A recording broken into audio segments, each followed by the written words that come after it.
Next in the rule book is the tokens and the setup of the game. Now, the tokens I went over in the introduction for the most part, and the setup I never teach. And there's a reason why I don't teach the setup in this game.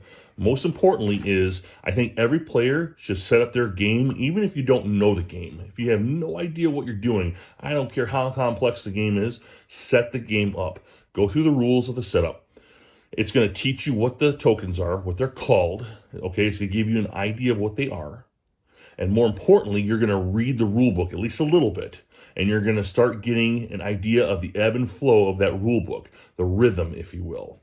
And by doing that, you're going to have so much more information as to what kind of game you're dealing with here, how complex it's going to be, what are the weird words that the designer might be using that you don't understand, or what kind of overall effect do you think that the rulebook's going to have in you learning this game. So for setup, I'm going to leave that to you, and that'll be it.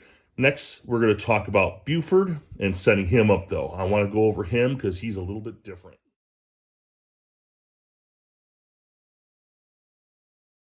So we're talking about Buford, and this is where the rule book starts to fall apart for me just a little bit. It's inconsistency, but I'll explain it to you. And again, I'm not doing this to rub it into anyone's faces. It's just it's inconsistency, and I want to make sure that we're all on the same page. So next, we're going to do the Buford setup. And I'm going to read from the rule book on page 4.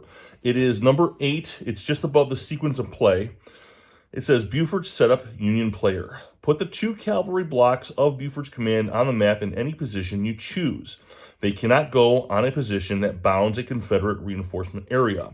See section 11. And no Confederate blocks are on the map at start. So that is true. There are no blocks for the Confederates or the Union except for Buford at the start.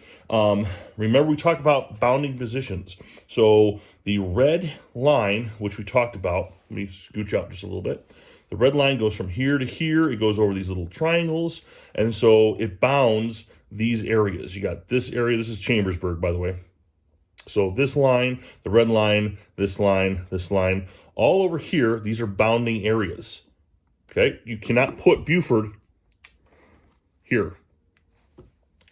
Okay? You have to give the Confederates a little bit of room. Well, why would you put Buford anywhere? Now, if I scan you back a little bit and I pick you up, the map is quite large. So you could put Buford anywhere on this map. So why put him anywhere? One of the things that they don't tell you until page 14 of the rule book is what Buford can do. So there are 3 general orders, and we'll go over those in more detail in the next couple of sections here. There is attack, there is hold, and then there is withdrawal. These are general orders for your army. Now, Buford is a cavalry unit, and he can withdraw voluntarily at any time with no penalty to you.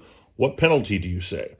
Well, under withdrawal general orders, if you call a withdrawal general order for your army, you have to give up half of your battle tokens. You got to get rid of them. They go away. They're gone. You round up. So that could be sort of a penalty. However, under attack and under hold, these guys could do this for free and not give you a penalty, which is a huge, huge thing here. Because what this is doing, and I'm doing this as sort of like a strategic advice to you, because I think you should know this, is that as these guys come on, all right, the Confederates, Buford could slow them down. So while he's here, until he orders an attack, Buford could sit here all day and pin him, right? And we'll talk about fields of fire a little bit later. But once he attacks, Buford, if he's on hold orders, he can go ahead and back up for free. And then allow him to slow down. So when this guy comes up again, or let's say this guy's over here, if he comes up again, okay, here you got adjacent field of fire because there's a little ridge. So you got ridges there. So now this is a field of fire. Again, we'll talk about that, but it stops him. He can attack, and then you can move back again. It's important to know this because when you play this game, you may want to actually put Buford somewhere nearby on Chambersburg and maybe somewhere over here, so he can watch over Mummersburg and Harrisburg. All right? And those are Buford's blocks. You can put them anywhere you want into a position, but you need to know what they can do to put them in those positions. So this is just a little strategic advice for you.